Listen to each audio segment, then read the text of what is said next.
infinitamente mais do que você está pensando ou imaginando. Ele é poderoso para fazer milagres, né? A Valéria não podia mais ter filho, né, Valéria? A Valéria, depois de tantos abortos, né, Valéria? Foi constatada pelos médicos que ela não teria mais filho. Ela poderia até ficar grávida, mas ela perderia todas as crianças. E assim aconteceu na vida dela. Até que um dia ela teve um encontro com Jesus. Até que um dia esse Jesus entrou na vida da Valéria. Esse Jesus mudou a história da Valéria. E num dos congressos do ano passado, foi no ano passado? Foi no ano passado. E aqui foi profetizado, o Senhor falou que tinha pessoas aqui que eram desenganadas pelos médicos, não podia mais ter filho, mas que Deus ia fazer com que essa pessoa, que a estéril desse luz, gerasse. E depois de 3 semanas, 15 dias, acho que um mês, Valéria, mais ou menos um mês, eu lembro como hoje, eu estava ali e ela chegou correndo. Irmã Betânia, estou grávida. Mas aí começou o processo. Porque Deus, quando dá a bênção, o inimigo sempre vai soprar dizendo que aquilo é passageiro, que não vai acontecer, que a bênção não vai se concretizar, que a história da carochinha, que não existe, que a medicina falou, que a ciência está avançada. Né, Kátia? Irmão, se a gente fosse dar um dia aqui para que todos os irmãos que têm recebido milagres nessa igreja, mas é milagre, o dia era quantos irmãos têm recebido milagres que foram desenganados pelos médicos e Deus veio e operou? Levanta a mão. Nossa, vou contar. 1, 2, 3, 4, 5, 6, 7, 8, 9, 10. Oh, glória! O Senhor continua operando. As tempestades vêm, mas elas não vêm para nos destruir. Elas vêm para nos alicerçar mais. E para nós ter mais confiança em Deus. E para o Senhor se revelar para nós de uma forma sobrenatural. Amém? E assim o Senhor fez na vida da Valéria. E tem pessoas aqui, câncer, tumores. O Senhor tem curado órgãos, né, que não tinha, vai no médico lá, tem. Eita, Jesus! Deus é maravilhoso. Não foi isso, irmão Augusto, que aconteceu na tua vida? Glória a Deus. Olha para o teu irmão agora. Olhou para ele?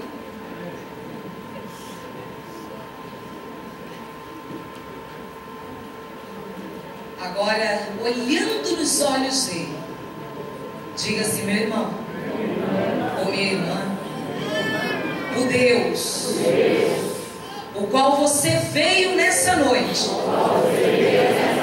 buscar, Ele está aqui para fazer um milagre na tua vida e na minha também. Vamos tomar posse junto? Fala para ele, toma posse junto.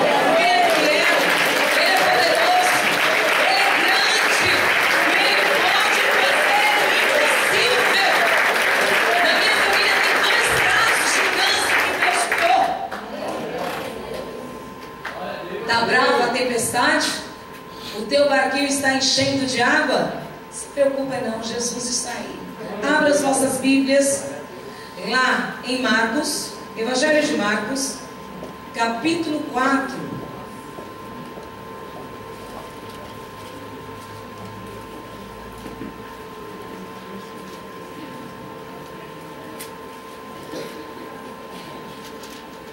Capítulo 4, 35 ao 41.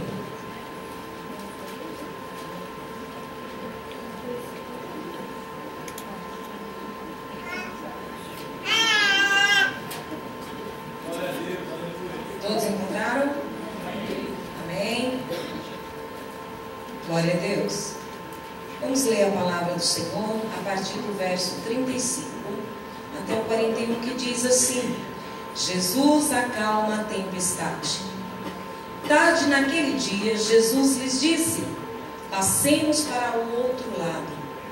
E deixando a multidão, eles o levaram consigo no barco, assim como estava, outros barcos o seguiam. Levantou-se então um grande vendaval, e as ondas arremessavam-se contra o barco, de modo que ele já estava inundado. Jesus, porém, estava na polpa, dormindo sobre uma almofada. Os discípulos o despertaram e lhe perguntaram: Mestre, não te importa que pereçamos? E levantando-se ele, repreendeu o vento e disse ao mar: cala-te, aquieta-te. E o vento cessou, e fez-se grande calmaria. Então lhes perguntou: por que estáis tão amedrontados? Ainda não tendes fé? Eles ficaram apavorados e diziam uns aos outros: quem é este que até o vento e o mar lhe obedece? Quem é este que até o vento e o mar lhe obedece? Quem é este que até o vento e o mar lhe obedece? Quem é, irmãos? Quem é este? Os seus discípulos que andavam com ele, até eles ficaram apavorados e admirados com o que o Senhor fez. Acalmou o vento e aquela tempestade cessou. Nessa noite, eu quero pregar essa palavra, eu quero trazer um tema para nós: as tempestades no mar da nossa vida. As tempestades no mar da nossa vida. Aqui esse mar da Galileia, também chamado lago, né? Diz que, embora um pequeno lago de 21 quilômetros de comprimento por 11 quilômetros de largura, oferecia por vez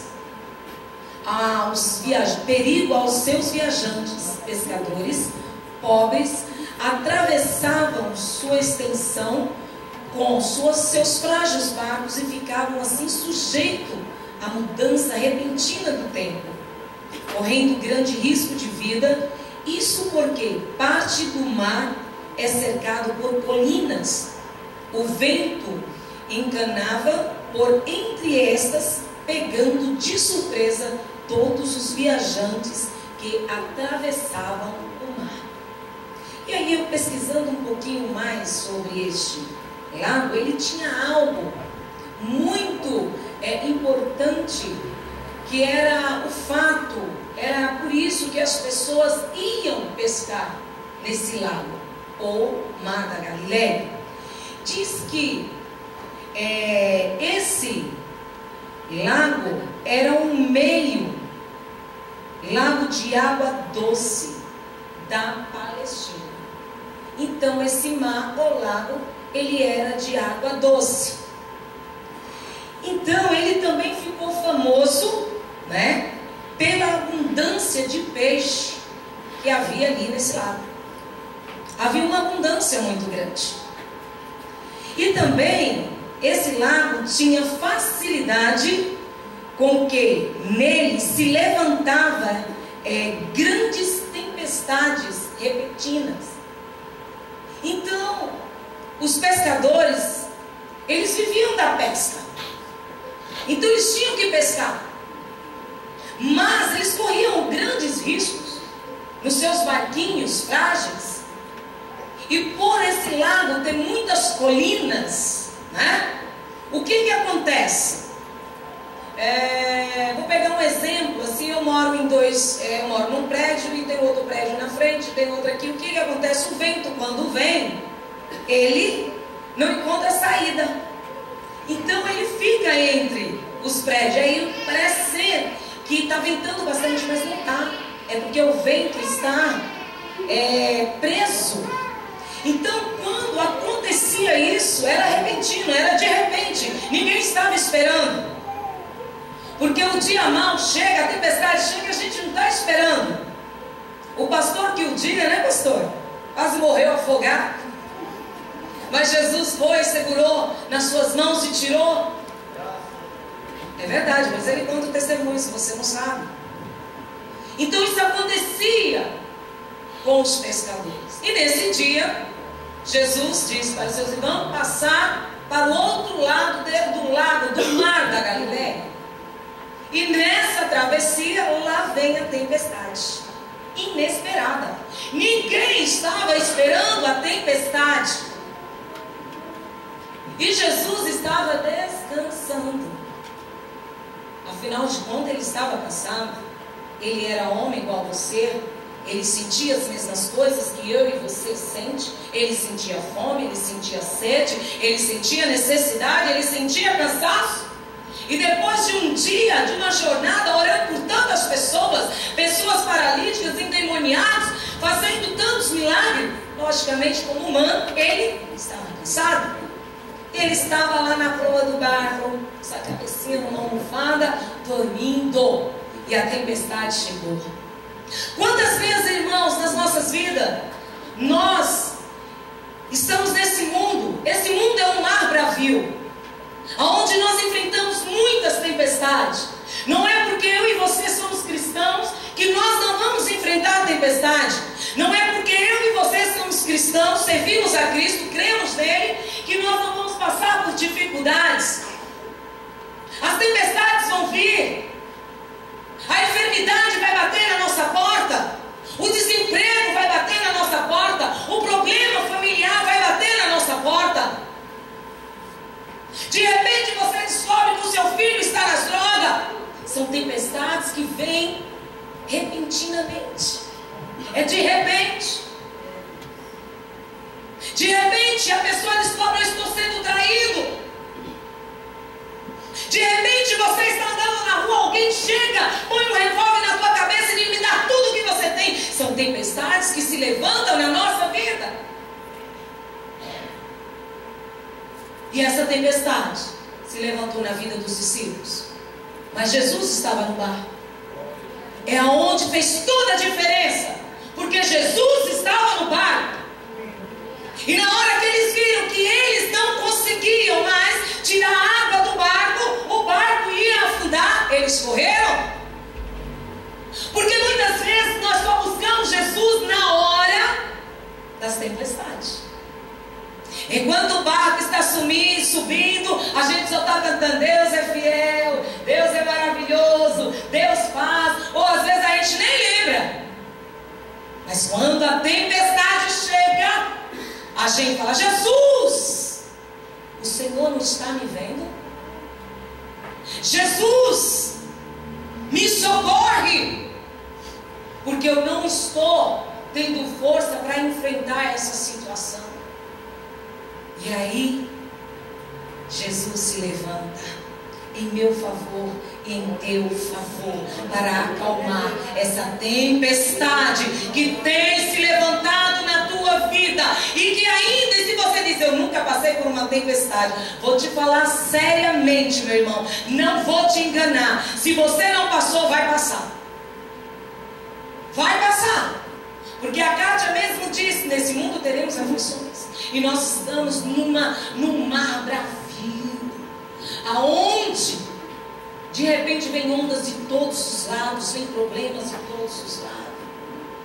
Mas existe alguém que você pode chamar por ele, você pode clamar por ele, porque ele vai se levantar em teu favor, ele vai pegar nas tuas mãos, ele vai te segurar, ele vai te sustentar.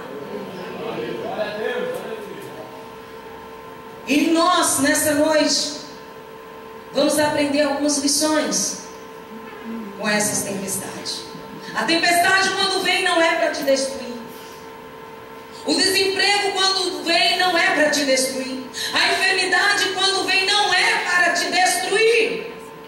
Porque o nosso Deus é um Deus que nós não temos palavras para dizer quem Ele é, como Ele age. Porque Ele usa as tempestades para nos dar vitória. Ele usa as tempestades para nos fazer crescer. Ele usa as tempestades para nós amadurecer. Ele usa as tempestades para que a gente se aproxime mais dEle. Aleluia.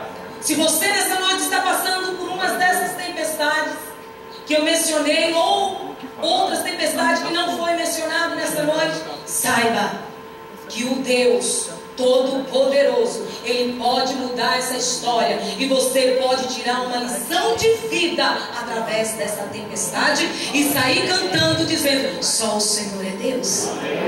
Sabe por quê? Porque o Senhor Jesus, Ele é mestre em transformar a maldição em bênção. Eu sou apaixonada por isso. Ele transforma a derrota em vitória. Ele transforma o fracasso em sucesso. Ele transforma a maldição em bênção. Ele transforma a escassez em abundância. Não foi assim na vida de Jó? Perdeu tudo, mas ele sabia em quem ele tinha crido. Ele sabia em quem ele cria. Ele sabia quem era o Deus o qual ele servia. Porque no meio da tempestade da vida dele, ele reconheceu: Senhor, eu conhecia o Senhor de ouvir falar, mas agora no meio dessa tempestade que eu passei, eu te conheço. Ah, Senhor, de andar contigo. Porque na hora que eu clamei, o Senhor disse: estou aqui para te ajudar. A nossa vida aqui na terra, irmão, é como uma viagem através do mar estável. A semelhança do que acontece ao mar da Galileia, nós também estamos sujeitos a tempestades. Mas o mais importante é que Jesus está conosco, e isso faz grande diferença. Vemos aqui no episódio da tempestade na travessia do mar da Galileia, de Jesus e seus discípulos, alguns ensinamentos sobre as tempestades no mar das nossas vidas. Alguns ensinamentos o Senhor tem para nós. Primeiro ensinamento que o Senhor tem para nós nessa noite é que as tempestades na nossa vida são um fato incontestável. Elas vão vir. Não adianta, elas vão vir. As tempestades vão vir. Podem sobrevir sem que ao menos esperamos. Veja o verso 37, parte A. Diz assim: levantou-se então um grande vendaval. Eles estavam esperando? Eles não estavam esperando. Eles sabiam que poderia acontecer, mas eles não estavam esperando. É a mesma coisa. Todos nós sabemos que nós vamos morrer um dia. Mas você espera? Você quer? Não. É inevitável que a morte não venha. Ela vai vir. Porque nós estamos aqui de passagem. Nós somos peregrinos nessa terra. E um dia vai chegar. E eu quero estar pronta nesse dia. Vocês já viram? A pessoa está lá, o seu familiar, o seu pai, o seu marido, o seu parente, está lá no hospital enfermo. E você sabe que em qualquer momento ele pode morrer. Você tem certeza disso? É inevitável, vai acontecer. Os médicos já desenganaram. A pessoa já tem 90 anos, já está lá, meu Deus. Mas na hora que a morte chega, você tem um baque. Você não queria que aquilo acontecesse. As tempestades nas nossas vidas, neste mundo, nesse mar, que é esse mundo que nós vivemos, elas vão acontecer. E nós, muitas vezes, não vamos estar esperando. Também podem sobrevir de maneira violenta. Na parte 37, parte B, diz: de modo que ele já estava inundado. Foi violento. Não sei, mas eu quero imaginar que veio aquela onda tão forte e jogou toda aquela água dentro do mar, dentro do barco, aonde eles não estavam conseguindo mais tirar. Quem tem barco, não sei, mas lá no norte, no Rio São Francisco, aquelas canoinhas pequenininhas, feitas mesmo do uma árvore chamada barriguda. Barriguda, não é isso bem? Ou jatobá. Quem conhece jatobá? Tem um pé de jatobá, sabe aonde? Na vermelha. De vez em quando tá as bases dela lá no chão. Um dia você falou, nossa, eu pensei que era só na beira do Rio São Francisco. Aqui também tem pé de jatobá. Queridos, e ali que vai entrando a água, eles vão tirando com uma canequinha, sabe? Um litrozinho de óleo, que hoje não tem mais, né? Era lata de óleo. Hoje tudo é descartável, é de plástico. E aquelas latas de óleo eram utilizadas para fazer café, servia de bule, né? Servia e serve até hoje para medir os mantimentos comprados dos mercadões no Nordeste. Não é bem, gente, quem não conhece minha irmã, é verbena. Acho que todo mundo conhece, que parece comigo, né? Também pode sobrevir aqueles que menos esperamos, sobre os discípulos de Jesus e sobre o próprio Jesus. As tempestades nas nossas vidas, elas são incontestáveis. Segundo, as tempestades na nossa vida provam a fé. Veja no versículo 38. Jesus, porém, estava na polpa dormindo sobre uma almofada. Os discípulos o despertaram e lhe perguntaram: Mestre, não te importa que pereçamos? Não te importa que pereçamos? Não é assim? Quando a gente está passando por uma tempestade, por um problema, mas Senhor, o Senhor não está vendo o que está acontecendo comigo? Senhor, olha, é luta de todos, o Senhor não se importa comigo? Senhor, ainda a gente diz assim, eu falo a gente porque eu incluo, irmão, sou igual a você. Aí a gente diz assim, Senhor, eu não pedi para nascer. Não é, pastor? Eu não pedi para nascer. Por que agora eu estou passando por isso? Por que eu estou passando por essa situação, Senhor? E a gente faz muitas perguntas para o nosso Deus. Mas o Senhor, Ele está alicerçando a nossa fé. O Senhor, Ele está nos amadurecendo na fé. Prova se confiamos ou não em Jesus. Eu só vou saber, irmão, se eu confio em Jesus verdadeiramente quando a tempestade começar a encher o meu barquinho. Quando os problemas começarem a aparecer. Então, um exemplo.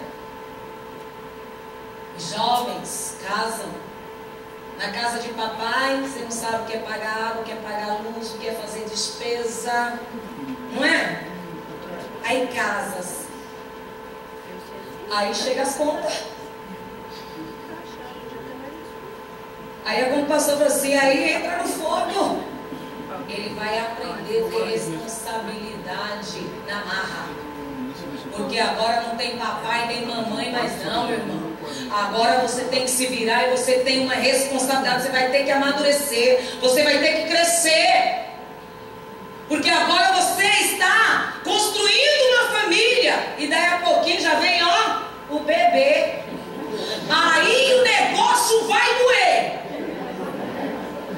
Porque, meu irmão, eu fui ontem comprar fralda para um chá de bebê. Pastor, eu não tinha noção do negócio. Sangue de Jesus tem poder, o preço. E a lata de leite não, irmã. Vocês comem bastante cuscuz. Comem bastante canjica. Nunca usar. Para vocês, mulher, ter bastante leite. Para vocês não precisar comprar aquele leite não. Quem sabe do preço aí? É 30, 40 reais a lata? 37, 40 reais.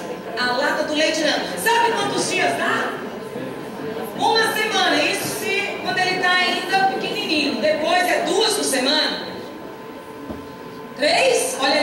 dias. Está com bebê. 3 dias, uma lata. Pacote de fralda é 38, 40, 47, pastor. Então, minha irmã, se alimenta, come cuscuz. Com bastante mucuzá, canjica, que está o leite, é bom. Não fica com esse negócio assim, ai, não quero, não estragar meu corpo. Para com isso, meu filho. É melhor você estragar do que o bolso do seu marido. O negócio é feio. Não estou desanimando você que quer ter filho, não. Mas primeiro, tem uma estrutura. E Jesus fez isso, permitiu tudo isso na vida dos discípulos, para que realmente eles tivessem. Eu só vou descobrir se eu tenho fé na hora da tempestade. Aí aqueles filhos que já estão com 17, 18 anos, eu vou casar, não sei o que, papapá, ou faz coisa errada, fica, não fica, né? Aí você vai ver que você vai ter que ter responsabilidade. Aí você vai provar para você mesmo se você tem responsabilidade ou não. Na hora da tempestade, você vai provar para você mesmo assim. Eu vou provar para mim mesmo se eu tenho fé nesse Deus ou se o meu fogo é de palha. Se eu sou ouro que passa pelo fogo, né, pastor? E o fogo vai queimando, e quanto mais queima, o ouro está purificado. Ou se eu sou palha, só barulho. Riscou o vosso. O Senhor, Ele permite as tempestades nas nossas vidas para que nós venhamos crescer na sua presença. Amém? As tempestades na nossa vida podem ser acalmadas. Dá glória a Deus aí, meu irmão. Você crê que as tempestades nas nossas vidas podem ser acalmadas? Aleluia! Por quê? Porque Jesus foi quem criou a natureza. Foi Ele quem criou todas as coisas. Foi Ele quem criou você. Foi Ele quem criou o mal também. Sabia disso? O mal existe porque o próprio Deus criou. E ele só age até onde Deus permitiu, onde você deu lugar. Sabe por que Deus permite? Às vezes porque a pessoa dá lugar. Sabe por que Deus permite? Porque às vezes Ele quer provar a tua fé. Sabe por que Ele permite? Porque Ele quer fazer você crescer. Em qual dessas condições você está? Responda para você mesmo. As tempestades da nossa vida podem ser acalmadas através de Jesus, porque foi Ele quem criou a natureza. Através de uma breve ordem. Uma breve, rápida. Epa! Acalma. Às vezes nós vamos orar, eu me corrijo muito sobre isso. Às vezes nós vamos orar e a gente estende muito a oração, orando por uma pessoa que cura, tal, né? E Jesus começou a falar. Uma só palavra, uma breve palavra. Olha lá no verso 39. E levantando-se ele quem? Jesus, repreendeu o vento e disse ao mar: cala-te. Eita, deixa eu ver na voz do Senhor, sabe? É uma voz assim: cala-te, aquieta-te. E o vento cessou. Isso é que é a autoridade. Eu e você também pode ter essa autoridade. Porque Ele disse que aqueles que creem em Jesus, aqueles que seguem a Jesus, poderão fazer as mesmas obras que Ele fez. Você crê nisso? As tempestades podem acalmar na sua vida. E fez assim, e fez grande calmaria. A brisa chegou, a bênção chegou, o refrigério chegou, a alma se aquietou, porque o Senhor deu uma breve ordem: vento, aquieta-te, fica quieto aí, mar, cala-te, para de fazer barulho. Às vezes tem uns demônios assim, muito atrevidos, né? Você tem que falar assim, cala. Ele tem que calar. Ele tem que calar. Quem já viu isso? Uma vez fui eu, Tiaguinho, cadê o Tiaguinho? Daí eu, Tiaguinho, a Sandra